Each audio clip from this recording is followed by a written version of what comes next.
ever notice how some buildings don't feel empty even when there's no one inside? I believe those old bricks in those walls can definitely keep a memory the same way a person can keep a secret. You can paint them, you can hang new lights from the ceilings, you can change the sign on the door 5 times over. It won't matter. The memory will still wait you out. um, and that's how I feel about the Beermann's building, but it's important to the story and, it's haunted history in general to call it the old Oddfellows building. Just to be historically correct. They called themselves the Oddfellows, and they wore the name pretty proudly. Not because they were strange, but because they were different. Ordinary men who met in secret to remind each other of something the rest of the world tried to forget. Death. Many towns still have the old Oddfellows halls, some renovated, some abandoned, and some, quietly active, maybe even here. I'm still trying to wrap my head around why nobody can go downstairs there. Are there literally skeletons in their basement down there? I don't know. It's an enigma. So anyways, inside the halls, behind locked doors, they used to have symbols that most people would never dare to look at. A skull and crossbones resting atop a coffin, or, human bones, darkness, silence. Every ritual was designed to confront a single truth. Life is short, and none of us are going to escape the grave. But these weren't symbols of evil. They weren't devil worshippers or cultists, but the item, that they brought into the building or rituals they might have, bind people to a location, they're very likely to have occurred in that Oddfellows building. So imagine, stumbling upon those rituals in the middle of the night, with candles and masks and coffins, a skull staring back at you in the flickering light. It's no wonder why so many of those old Oddfellows halls are just haunted. For as long as I can remember, people quietly suggest that someone died working in the building, but no one names them, and no official sources confirm any deaths in the building. So, believe me, I would love to carry on that narrative, because it sounds like a lot of fun, but it would be completely fictitious, and I'm trying to keep this reasonable. So, however, with the Oddfellows being a fraternal order, the building would most definitely hosted funerals, private ceremonies, and stuff like that. Here, I'll show you some pictures of the coffin and real human skeletons that have been found in Oddfellows halls when I was doing research. They use ancient symbolism such as the skull and the all-seeing eye. Oddfellows do not preach a religion, and their lodges are definitely not churches. Instead of practicing worship, they promote ethics and values. Some famous Oddfellows include Wyatt Earp, Winston Churchill, Charlie Chaplin, and Franklin D. Roosevelt. It's pretty mind-blowing, really, for such a macabre thing to have those really famous people in it. And yes, they are still open and very much odd to me. So that building has been standing since the 1800s. It dresses up different for every decade. It's been a meat market, business hub, lodge, meeting place, restaurant, bar, music upstairs, laughter downstairs, right? And every new owner tries to bring in more life, more sound, more light, more reason to fill the place with friends. So I truly think that the building loves people, and the new owners are bringing in youth and music and dance and life back to the place, It's why they put a theater on the second floor. So that's why I'm not worried about the curse in the building, But anyways, people do tell me there's 3 kinds of presences that dwell within the, dusty old walls there. And 2 that stand together and 1 that wanders, and then another one that it might not have ever had a soul to begin with. So tonight I'm going to share with you the stories that I've heard, and you can decide what to believe yourself. The building's bones were set in a different world. Meetings upstairs, serious faces, coats, collars, rules, and rituals. Down below, the motion of ordinary life. Boots on plank floors, a coin on the counter, the simple business of getting through a day. Time went on and names changed like the seasons. New ideas, new menus, new paint. But up there on the third floor, some people still feel the reminder of etiquette. That's the word I'll use. Like a hush you didn't ask for. I was told the first pair is often found together when they show themselves. A man and a woman.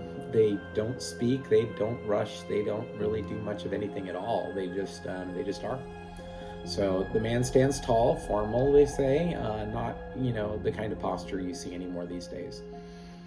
Coat hanging, no hands where you should see them, eyes. I don't think anybody's looked long enough at this ghost to describe his eyes, but he's mostly a shape with a purpose, right?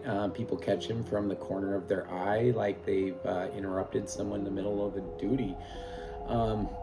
And sometimes beside him, there's a woman just inside the balcony, as if she's being polite about not crossing a line that she's not supposed to cross. She has a high collar, a long dress, not dramatic, no movie ghost with wind in her hair. The way folks talk about them, it doesn't feel like a tragedy. It feels like an obligation, almost like they were asked to keep watch. Maybe nobody told them, that the watch ended. Maybe the bell never rang at the end of a meeting. So a server from a previous restaurant once said she saw a man at the stairs after closing. Lights were off, just an ambient glow from the outside, the front of the window. And she was halfway down the stairs when she realized somebody was on the landing, a silhouette that didn't match anybody on her team. So she turned around to say, "We're closed." And in that breath between thinking and talking, he was already gone. So she kept walking because, that's what people do. But she told me later that, she kept her hands on the rail all the way down, because she suddenly remembered how far it is to the floor. Another worker said that she didn't see him, but she saw the woman right on the threshold to the balcony upstairs above the second floor. It wasn't frightening, she said, more like walking into a memory that wasn't yours. Which is actually a really good description. The woman didn't move, didn't lift a hand, just the sense of somebody who used to step through that door 100 times and then one day didn't. Now, if that were all, you'd have a pretty neat story. I mean, a pair who never left, a building that holds on to a routine. Maybe it was a love story, who knows? But that's not what most people ask me about. Most people ask me about the laughing girl. And this one's different, she doesn't stand where you can see her. She doesn't stay in one place. She actually moves between 3 other buildings, like a secret you could almost catch if you were a little bit faster. They call her the laughing girl. So if you want to hear her, just, all you have to do is make one mistake, and that's to be the last person upstairs. It doesn't matter if you're counting tips or stacking chairs, curling a wire from a microphone, or just looking for a light. Which, by the way, the light switches in that building are just ridiculously hard to find. Anyway, if you're the last one and the hallway is longer than you remember and the door is darker than it should be, that's when you might hear her. Not a scream, not a sob, just a quiet, close laugh. Like a child who knows where the hiding spot is and thinks the game is very, very funny. A bartender once told me years back that he heard it right behind him, clear as a bell. He turned fast enough to make his shoes squeak, and there was nobody there. He said it wasn't cruel, it wasn't friendly either, though. It was just sure of itself, like it had been laughing at the same moment in that same place for 100 years, and would keep doing it whether he believed it or not. What makes the story travel is that she doesn't keep in one address. People swear they've heard her across the plaza or in different old buildings 2 doors down. But I've never heard enough from any other building to think that she likes the upstairs here the best. This is where the floors remember music. This is where footsteps were measured. This is where the voices carried on purpose. I mean, where a stage, old or new, could teach the sound how to float. Now, there's another part to the story. The reason why I'm telling it today and not saving it for winter night is because of the family that brings that upstairs back to life. The new owners, Steve and Dana Pagano, have plans as big as any I've seen for the building. Downstairs, you'll find a theater, event center, Rockstar Pizza, downtown dance, where lessons will put the rhythm right back in those walls again. Upstairs, music, live shows, a stage that'll be the delight of the community.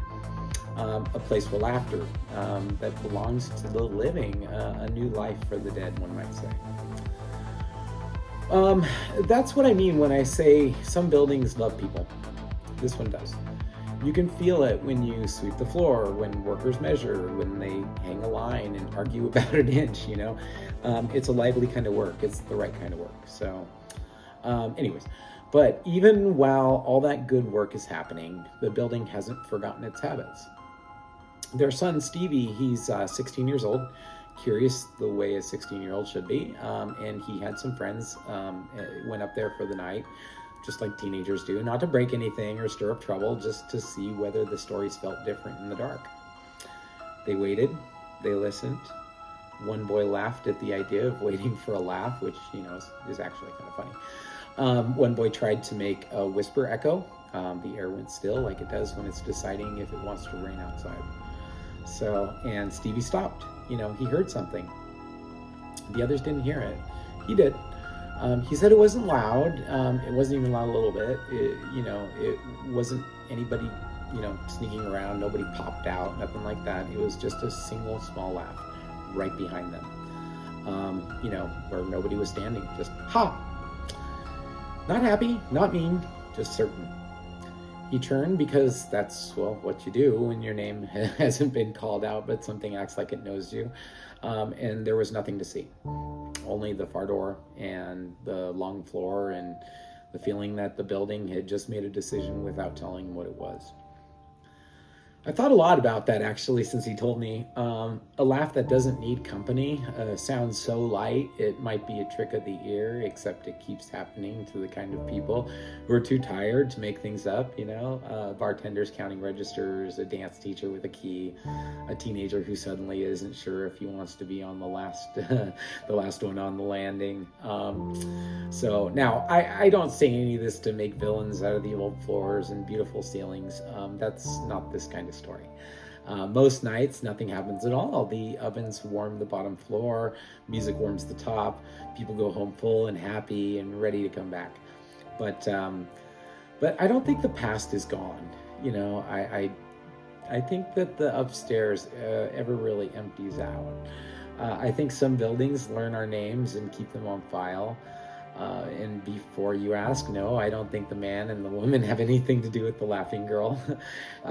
Folks try to tie everything together like a bow. I don't hear it that way, but that's just me. Those two, they feel like a page torn from a book with rules in it. Someone told them to stand and someone told them to wait, and that's what they're doing. Maybe they're guarding a meeting that never adjourned. Maybe they're making sure people behave in a room where people have never behaved. The girl, she's playing a different game. If she ever had the rules, she forgot them on purpose. I'll tell you one more thing, and I'll tell it really carefully because I don't want people to avoid going there. This place, like any other that runs on kitchens and ladders and late hours, it's had its share of ordinary kinds of sorrow.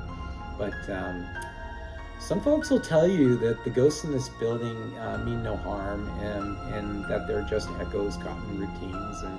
But every now and then, you'll hear a different kind of story. Not about the man on the stairwell, not about the woman in the doorway, and not about the laughing girl. It's something else, something nobody wants to name. They don't describe a face, they describe a feeling. A sudden shove on the back when nobody's nearby, a grip on the shoulder. It's like walking straight into someone's anger. One man said it felt like the building itself was telling him to leave, and he did not wait to argue. Unlike the others, this present never lingers in plain sight. It doesn't stand, it doesn't watch, it pushes, it presses, it wants you out. And maybe it isn't a ghost at all. Maybe it's just all the years piled up, all the pain, all the uproar this place has seen, solidifying into one thing with no face and no patience. Nobody agrees on what it is. They only agree on this. Whatever that thing is, it doesn't laugh. So, when Steve and Dana, string the lights and test the microphones, when they set down the chairs and count the beats for a dance step, when the first night of a show arrives and there's a hum in the rafters because 100 people are ready to clap, that's not fighting the ghosts. That's giving the building what it's always wanted. And in that happy noise, a young man pauses because he heard one small laugh from nowhere. I don't think the building's going to mind. I think, I don't think the past is going to be jealous either. I think the old timetables and the young footsteps will overlap in a way that they're supposed to for a brief second, and then the music will start. And the only thing left upstairs will be echoes, some from, just now and some very old. All of them layered just like that paint on the wall. People ask me, do you believe? And I tell them the truth. I said, I believe in God. I believe in places. I believe in, the way a floorboard remembers your weight. And I remember, how a door remembers how many times its handle's, been held. I believe in the way a laugh can travel farther than, the person who made it. I believe that if you keep a door open, something's going to walk through it. And if you're the last one to leave up there, if you're locking up after a rehearsal or picking up the last napkin, don't be surprised if you feel like you're not alone. Don't be afraid of it either. I mean, the building is old, but the night is kind. And if she laughs, let her. It may be that she isn't laughing at you or with you. She's just maybe laughing because she remembers something you don't. As for the man and the woman, if you see them, be polite. That seems right to me. Nod the way you might nod to a stranger who held the door, for you a lifetime ago. Don't ask them questions. Don't try and fix something that isn't broken. Just go about your business and let them go about theirs. Because, this isn't a story about fear. It's a story about continuity. And a place like that, it keeps its own hours. It holds its laughter and, occasionally adds a little bit of its own. So here's my advice, free of charge. When the doors open and the show begins, when the ovens are hot and the dance shoes scuff the floor, fill that building with the kind of sounds that last, laughter that belongs to people who get to go home afterwards, music that knows how to leave a room better than when it found it.